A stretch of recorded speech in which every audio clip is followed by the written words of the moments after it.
Hi, in this video I would like to present you how to change picture settings in ASUS Zenbeam S2 projector. All you need to do is to click OK on the remote, then go to the image, and there you can use arrows on the remote to change splendid, standard mode, theater mode, eco mode. You can choose theater mode. Now we go back to standard mode. There you can increase brightness.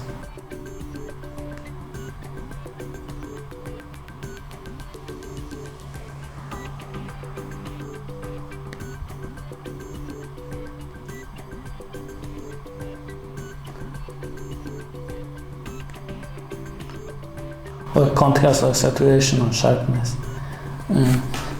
This gives you opportunity to adjust the image to your own needs.